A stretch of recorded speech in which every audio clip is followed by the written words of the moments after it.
Preview. Preview.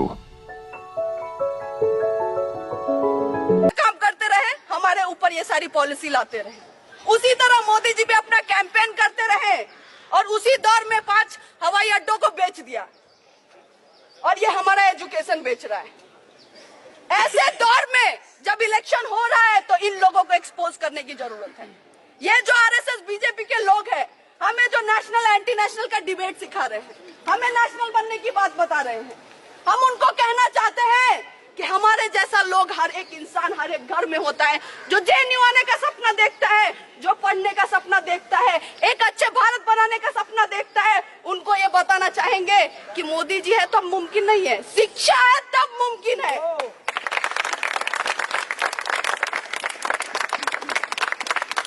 शिक्षा है तब समानता है, शिक्षा है तब सम्मान है, शिक्षा है तब विकास है।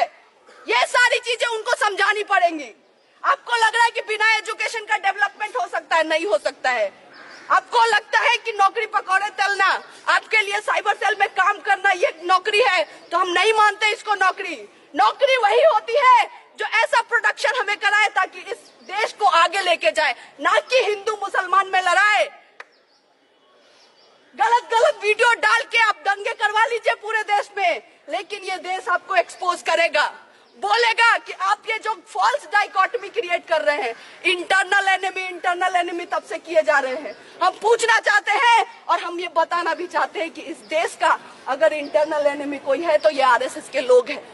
और ये आज से नहीं, स्वतंत्रता के टाइम से है। ये लोग, जब हमारे देश में लोग मर रहे थे, अपने जान दे रहे थे आजादी के लिए, तब ये सावरकर का फोटो इधर लगा है।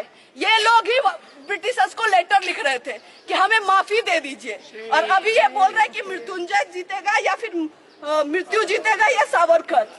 जब माफीनामा दोगे तो सावरकर जीतेगा, माफीनामा दोगे, देश बेचोगे तो कौन जीतेगा? सावरकर जीतेगा। अगर इनकी चलती तो ब्रिटिशर के गुलाम होते हम, अभी भी हम गुलाम होते अगर इनकी चलती।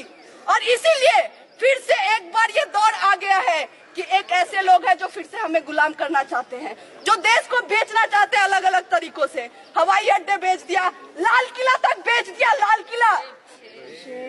और इसीलिए जब सब कुछ बेचने की बात चल रही है तो हमें बताना पड़ेगा कि हम भगत सिंह के जनरेशन से, जो हंगर स्ट्राइक भी किया, हंसते हंसते फांसी पे चढ़ गया, लेकिन अपनी लड़ाई चलाता रहा। ये बोलता रहा कि अगर इंडिया होगा तो एक ऐसा इंडिया होगा जिसमें सबको समानता होगी, सब शिक्षा ले सकता है, सब हेल्थ ले सकता है, और इस तरह के भारत की सपना हम देखते हैं। और इसीलिए आज हम जनरेशन पे एक बहुत बड़ा हमारे ऊपर एक जिम्मेदारी है कि हम सब मिलके इस मुद्दे को आगे लेके जाए और इनको बोले कि आप चाहते हैं एंटी नेशनल नेशनल का डिबेट करना, हम इन सारी चीजों पे डिबेट करना चाहते हैं। हम पूछना चाहते हैं कि हमारी नौकरी कहाँ है, आप बताइए। हमारा एजुकेशन कहाँ है? आपने कितने हॉस्पिटल्स खोले हैं, कितने नए यूनिवर्सिटीज खोले, ये सारी चीजें आप बताइए, वरना आपको ये देश का जनता उखाड़ फेंकेगा। ये हम उनको बताना चाहते हैं। और इसी के साथ ये बोलते हुए यहाँ पे इस वाइस चांसलर का पुतला हम दहन करेंगे, उसको जलाएंगे, क्योंकि वो रिप्रेजेंट करता है इस कैंपस में उस सोच को। और उसके साथ साथ इस जो आंदोलन को, यहाँ से जो आग जलेगी, उसको हम आगे लेके जाएंगे। ये इंश्योर करेंगे कि पूरे देश में ये बात होनी चाहिए कि क्या चल रहा है जेएनयू में, कैसे एक तरफ आप ईडब्ल्यूएस कर रहे हैं और कैसे दूसरी तरफ लोगों का एक्सक्लूजन कर रहे हैं। किस तरह से सीट नहीं आ रही है एमफिल पीएचडी में, लोगों को रिसर्च करने ही नहीं देना है। एक सेंटर है एक्सक्लूजन का, उसमें एसटी का सीट नहीं है। इससे बड़ा एक्सक्लूजन क्या होगा? आप डेप्रीवेशन पॉइंट्स, जिसके लिए जेएनयू जाना जाता है, वहां पे डेप्रीवेशन पॉइंट्स खत्म कर रहे हैं। बीए लैटरल एंट्री, जिसमें बीए फर्स्ट ईयर में इंग्लिश में पूछते हैं, जो नहीं आ पाते हैं वो बीए सेकेंड ईयर में देते हैं, उनको वो बंद कर रहे हैं।